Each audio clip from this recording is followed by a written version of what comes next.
May 12, 1943. 11:47 a.m., Tunisia. Sergeant Herman Blumhardt crouches behind a shattered stone wall, his uniform caked with North African dust. The 10th Panzer Division barely exists anymore. Most of their tanks sit as burned-out hulks across the desert. The artillery has gone quiet. That's the worst sound of all. Silence. For 3 years, the propaganda has been clear.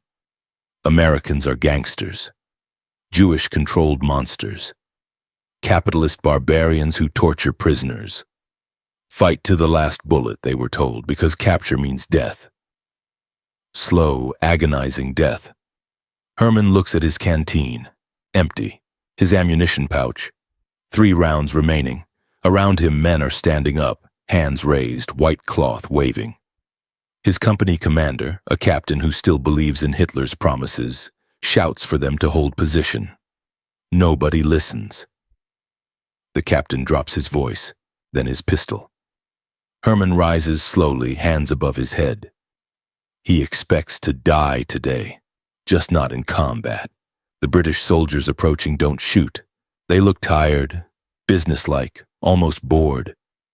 "Come on then," one of them says in broken German. "Let's get you sorted." Sorted, as if capture is a bureaucratic problem. Herman walks forward, waiting for the bullet. It doesn't come. 250,000 Afrika Korps soldiers surrender in Tunisia during May 1943. The number is staggering. An entire German army simply gone. They're herded into massive temporary camps, pup tents arranged in endless rows across the desert. The men Herman sees around him range from defiant to defeated. Some still give the Hitler salute. Others sit in silence, staring at nothing. The conditions are harsh. Mosquitoes swarm at dusk. Arabs occasionally throw rocks over the fence, screaming curses. French guards make no secret of their hatred. The water rations barely sustain life. But they're alive. After weeks in the desert camps, prisoners are loaded onto trains, boxcars, cattle cars, anything that rolls. 500 miles to the coast, to Oran and Casablanca, no latrines, minimal water, men pressing against each other in the heat.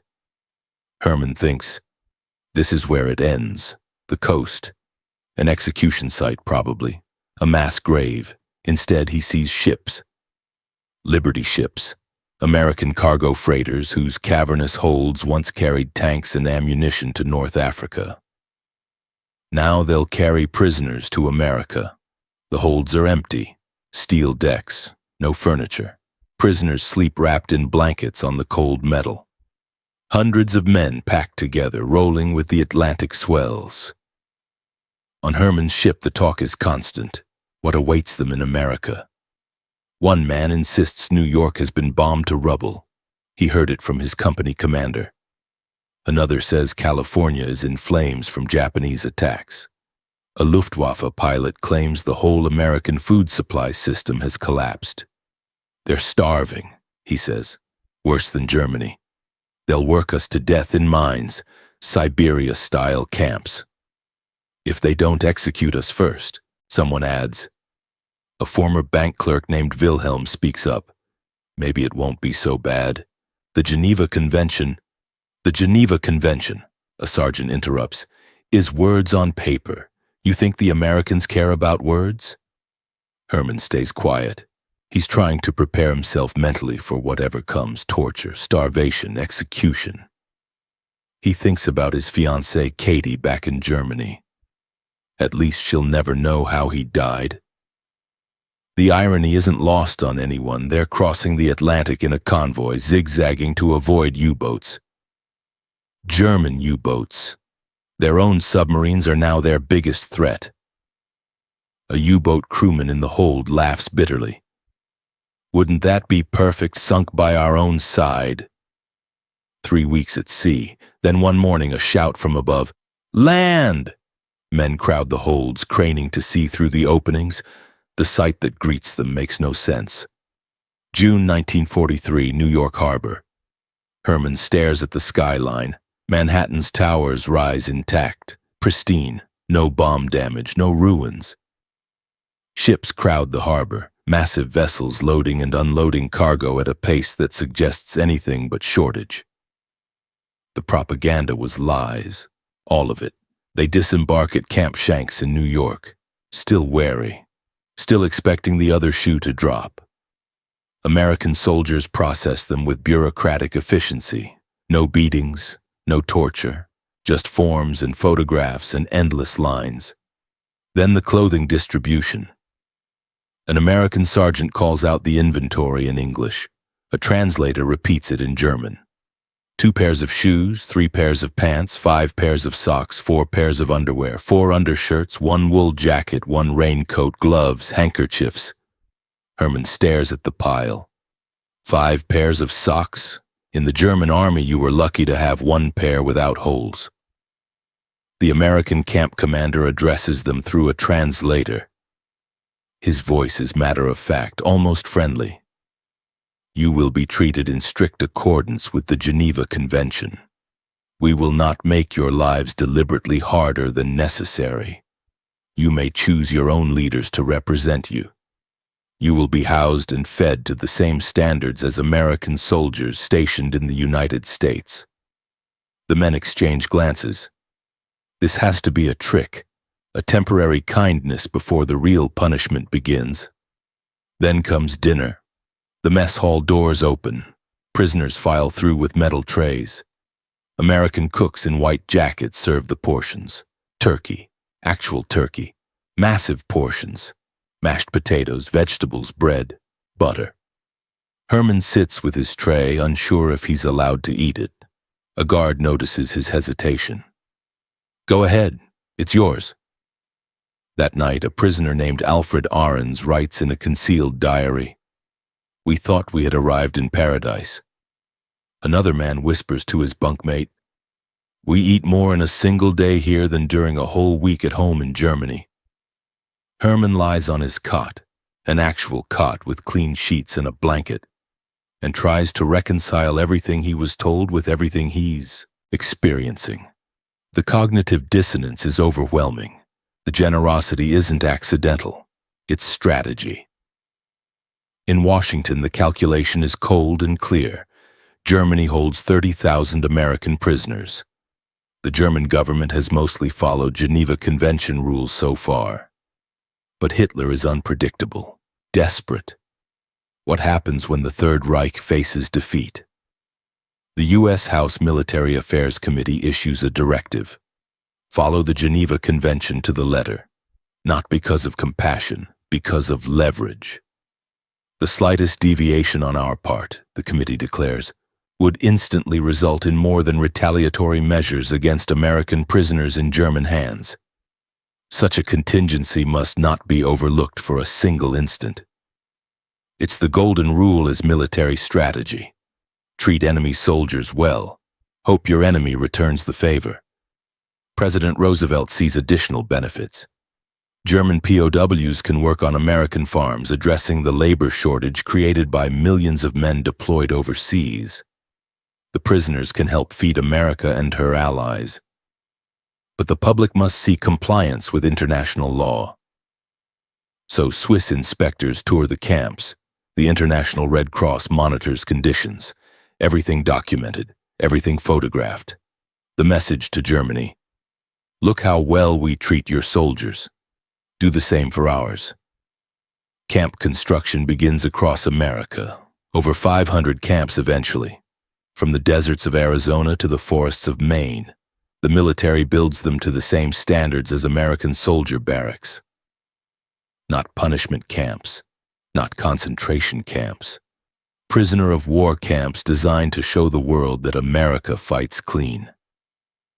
Herman Blumhardt arrives at Camp Aliceville in Alabama after a sweltering train ride from New York. The camp sprawls across former farmland, 6 separate compounds surrounded by barbed wire and guard towers. It looks like a prison because it is a prison, but inside those fences something unexpected awaits. The daily routine begins at 5:30 a.m. Guards blow whistles, clomp through barracks. Prisoners rise, dress, march to mess halls for breakfast. Actual breakfast, Not scraps, but portions similar to what American soldiers receive. Then an hour for showering, washing, shaving. Proper latrines with running water. Not luxurious, but functional. Clean.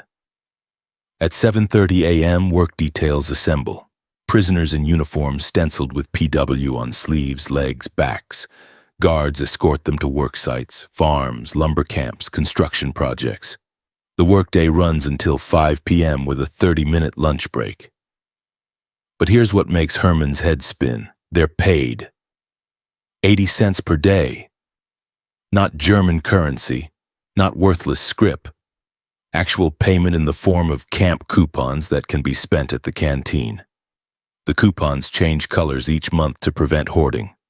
NCOs who refuse to work, and many do, citing Geneva Convention rules that officers needn't labor, still receive 30 cents daily. The camp canteen becomes the social center. Herman's first visit leaves him stunned. Shelves stocked with Hershey bars, beer, 3.2% alcohol, 10 cents per bottle, cigarettes, toiletries, magazines, soap, toothpaste, provost. Marshal General Archer Lurch, overseeing the entire POW system, has a theory.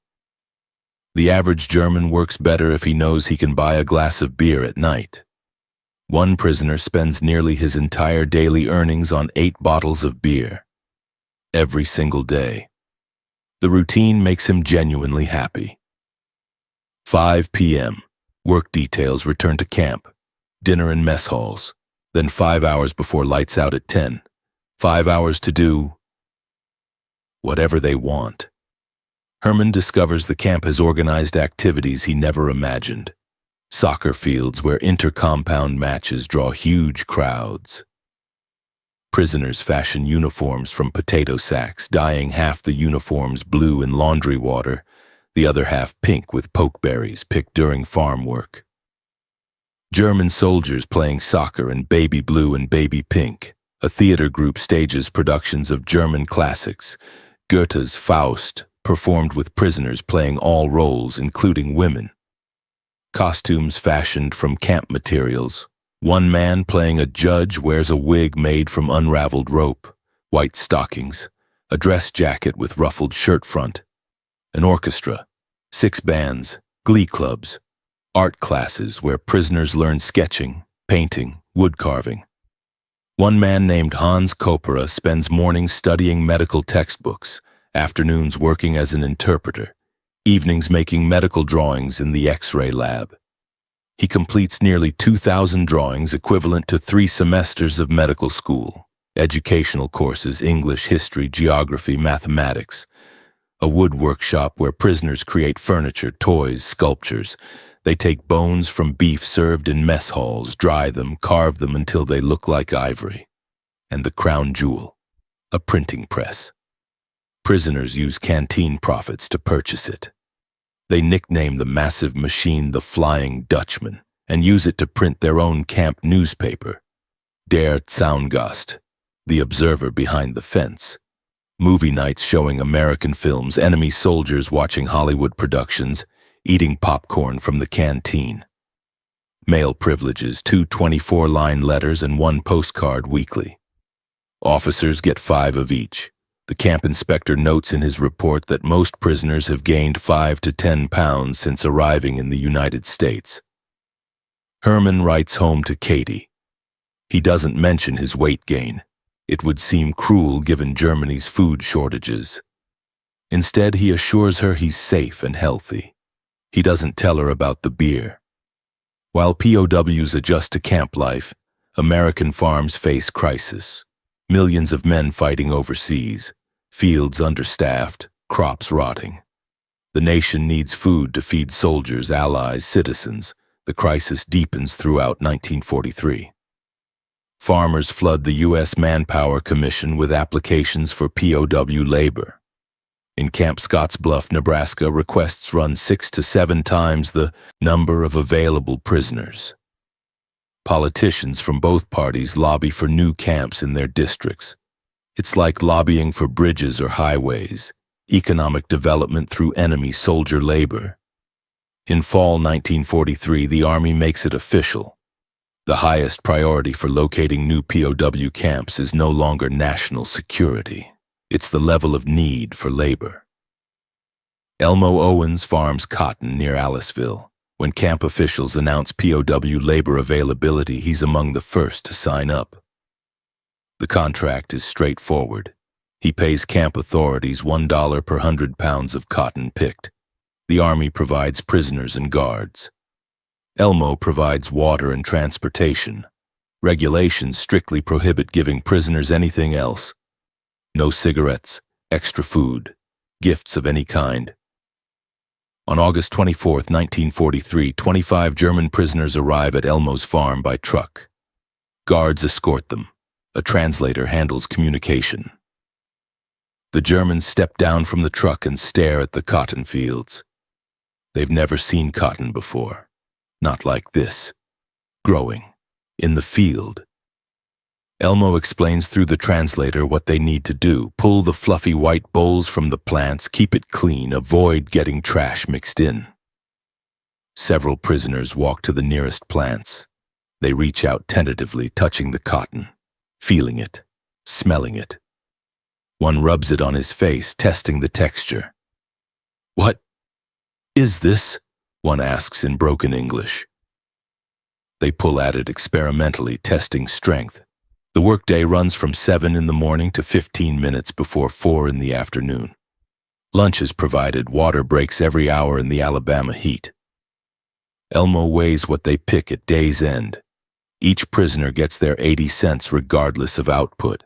The $1 per 100 pounds goes to the camp, not the individuals. First day results. Disappointing.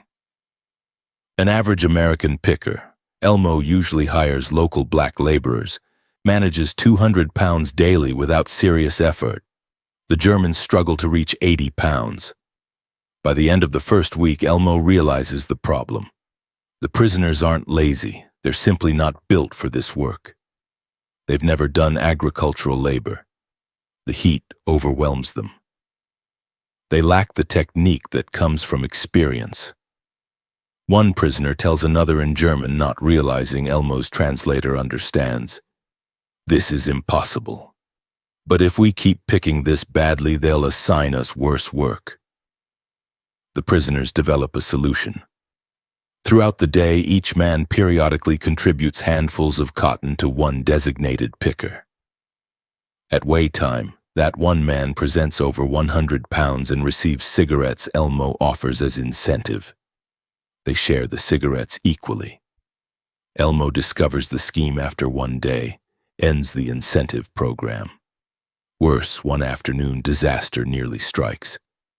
A prisoner sitting on the truck bed filled with 2 bales of picked cotton lights a cigarette. The match sparks. Cotton ignites. Flames flash up instantly. The prisoners jump off the truck and run. The military guards back away. Not their cotton, not their problem. Elmo and his regular workers barely manage to tip the truck over, smothering flames, saving most of the crop. By mid-September, most Pickens County farmers have given up on POW cotton pickers. Output simply doesn't justify the logistics, but the cotton harvest succeeds anyway. GINs report 18,867 bales processed before November compared to 16,693 the previous year. Americans pick up the slack. Cotton might not work in Alabama, but other crops succeed elsewhere. In Kansas, Nebraska, Minnesota, states with large German-American populations, POW farm labor creates unexpected connections. German-American families who fled Europe decades earlier suddenly host soldiers from the fatherland. Some have relatives in the camps, distant cousins, childhood friends, people from their villages. Language barriers disappear. Farmers speak German with prisoners while teaching them to harvest wheat, beets, potatoes. Work forges bonds that transcend enemy status. A Nebraska farmer recalls his 8-year-old son riding on a German prisoner's shoulders through the fields. The prisoner goose-steps playfully, the boy laughing. It was a thrill for our little boy that he still remembers to this day. Ernest Blecha of Belleville, Kansas, notices a POW staring at his infant daughter in her crib. The man keeps looking, saying nothing. Finally, he asks through gestures, "Can I hold her?" Blecha hesitates, then nods. The prisoner lifts the baby gently, rocks her. Tears stream down his cheeks. "He said he had one like that at home," Blecha recalls. Some Midwest farm wives insist prisoners join the family for dinner, a flagrant violation of regulations prohibiting POWs from entering homes. Nobody reports these infractions. The need for labor outweighs bureaucratic rules. Bill Strauss of Junction City, Kansas, struggles with the contradiction. "I kept reminding myself they were the enemy. But how could you work with them without becoming friends?" For some prisoners, these experiences crack the foundation of Nazi ideology. Guenther Oswald, working at Camp Trinidad in Colorado, writes home about his transformation. "Growing up under the Nazis, we were taught to sacrifice everything for the fatherland. I began to change my attitude toward Hitler when I met common American people. They were friendly and open. They didn't hesitate to express themselves. They weren't filled with hatred toward us. In Nazi Germany, we would never have been allowed to talk like this. What I saw in American civilian society made me think about German society and what I wanted to do with my life." By late 1943, German prisoners have worked every imaginable job: herding cattle in Texas, cutting pulpwood in Maine, packing kosher meat in New Jersey, stuffing olives in Texas, shoveling snow in Minnesota, clearing hurricane debris in Florida, filling sandbags to hold back Mississippi River floods. They harvest wheat in Kansas, tobacco in North Carolina, vegetables in New York, asparagus in Illinois, spinach in Oklahoma, beets in Idaho, fruit in California, pecans in Georgia, oranges in Florida, sugarcane in Louisiana. Between October and December 1943, German prisoners picked 6.5 million pounds of seed cotton in Mississippi alone. American military reports credit POW labor with saving the sugarcane crop in Florida, the apple crop in New Hampshire, the potato crop in Maine. The demand continues exceeding supply. Farmers want more prisoners, more camps, more labor. The enemy has become essential to the American agricultural economy. While German POWs drink beer and gain weight in American camps, American POWs in Germany face deteriorating conditions. German compliance with Geneva Convention rules depends on German fortunes in the war. As the Reich crumbles, conditions worsen. Camp guards threaten to shoot escapees. SS men barge into barracks brandishing weapons, scattering prisoners' belongings. Food rations shrink, horse meat, rotten potatoes, stale bread. Red Cross packages arrive less frequently. But overall, Germany still mostly follows the rules for Western prisoners. Nothing like the horror Eastern Front prisoners endure. The American strategy works, for now. Back in America, an awkward reality emerges that U.S. authorities never anticipated. Black American soldiers are often treated worse than German POWs. Corporal Robert Trimmingham, a black soldier, describes stopping at a railroad station in Texas. He and 8 other black soldiers in uniform stand outside a restaurant, hungry. Inside, German POWs sit at tables, meals served, talking, smoking. "Having quite a swell time," Trimmingham observes. He stands outside, watching through the window. "I could not help asking myself, are these men sworn enemies of this country? Then why are they treated better than we are? Why does the government allow such things to go on?" German prisoners notice this too. The contradiction confuses them. They've been told America is controlled by Jews and inferior races, that black people are subhuman. Yet black American soldiers wear the same uniform as white Americans. They fight in the same war. They drive the trucks transporting POWs, they guard camps. And somehow, in the twisted logic of Jim Crow America, Enemy soldiers from Nazi Germany received treatment denied to black citizens. One Bullock County, Georgia newspaper reflects in September 1943, "The people are finding themselves growing more tolerant of those foreign elements whom we may have heretofore regarded merely as monsters." Growing tolerant of German prisoners, while denying basic dignity to black Americans. The irony is lost on no one. Not all prisoners arrive as true believers in Nazism. The Afrika Korps includes professional soldiers, conscripts, even punishment battalions, political prisoners and criminals forced into combat as cannon fodder.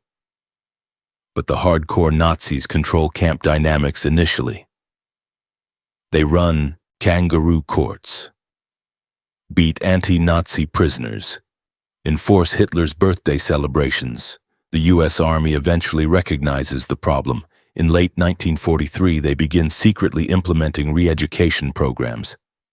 Secret because the Geneva Convention forbids forced indoctrination. Secret because public knowledge might provoke German retaliation against American POWs. The program uses subtle methods, uncensored American newspapers available in camps, educational courses on American history and democracy films, documenting Nazi atrocities, debates and discussions led by anti-Nazi German intellectuals.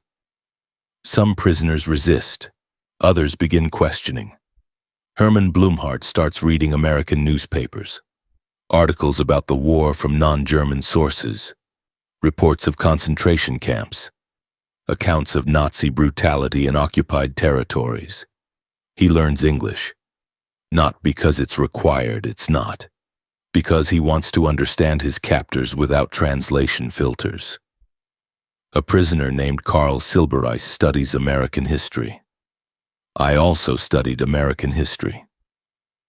When you read about the American Revolution in the Constitution, you start to understand why they fight. Hans Kopra, the medical illustrator, discovers American medical standards far exceed German training. When he eventually returns home, Austrian medical schools accept his Camp Aliceville coursework. He earns his degree in 1951. The transformation isn't universal. Many prisoners remain devoted Nazis, but cracks appear. Enough cracks that when Germany surrenders in May 1945, many POWs feel not triumph but relief. By July 1945, the United States holds 422,000 German POWs on American soil. They work everywhere, do everything. The economic impact is substantial. They've helped harvest countless tons of crops, maintained forests, built roads, worked in canneries, warehouses, military installations. The cost to house and feed them? Largely offset by their labor. Farmers pay the military. The military pays prisoners token wages. The system sustains itself. More importantly, the strategic goal succeeds. Germany never systematically tortures or executes American POWs. The Golden Rule gambit works. American newspaper columnists complain about coddling the enemy. Parents of soldiers overseas write angry letters. Put them in Death Valley and let them starve. But military authorities understand what civilians don't. Treating prisoners well protects American lives in German captivity. It's not kindness. It's calculated leverage. The unintended consequence. Hundreds of German soldiers lose faith in Nazi ideology, not because of propaganda, because of beer and baseball and farmers who speak German and babies they're allowed to hold. Germany surrenders May 8, 1945. Everything changes. American prisoners in Germany begin coming home. Stories spread of German camp conditions, not horrific like Japanese camps, but grim toward the end. Public opinion hardens. Why are we still treating German POWs so well? The strategic rationale disappears. Leverage evaporates. Camp conditions shift sharply. No more Hershey bars, no more beer, no more weekly meal privileges, rations cut to bare Geneva Convention minimums. NCOs who don't work see their daily pay drop from 30 cents to 10 cents. and it can only be spent on toiletries, not food or entertainment. The message is clear. The war is over. The good treatment is over. Prisoners who've grown accustomed to relative comfort now face the reality of captivity without diplomatic niceties. Herman waits for repatriation. Weeks turn to months. Repatriation begins in 1946, but it's not direct. First, the United States transfers thousands of POWs to allied nations for reconstruction labor. France demands 1.75 million prisoners. They settle for 1.3 million. Britain takes hundreds of thousands. Herman spends additional months in French labor camps. The food is terrible, conditions harsh. Some prisoners work French coal mines under brutal conditions. The International Red Cross reports France isn't maintaining Geneva Convention standards. American authorities halt transfers temporarily until France agrees to improvements. Herman finally reaches home in June 1946, 3 years after capture. Katie barely recognizes him. He's thinner than when he left for Africa, but alive. Their reunion is bittersweet. Germany is destroyed, cities in ruins. The food situation is desperate. What Herman called starvation rations in France looks generous compared to occupied Germany. A former POW writes to his Nebraska farmer host, "I am well, but not even for infants can one receive necessary food.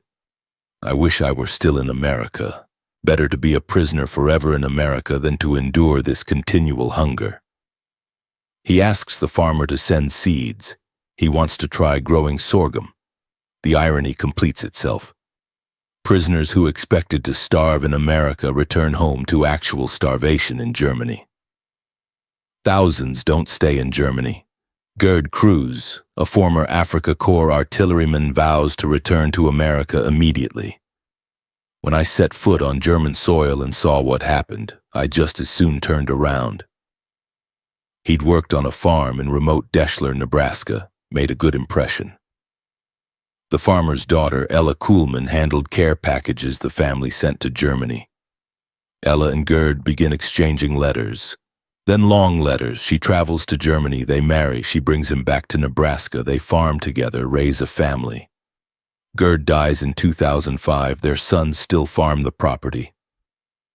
There are other love stories.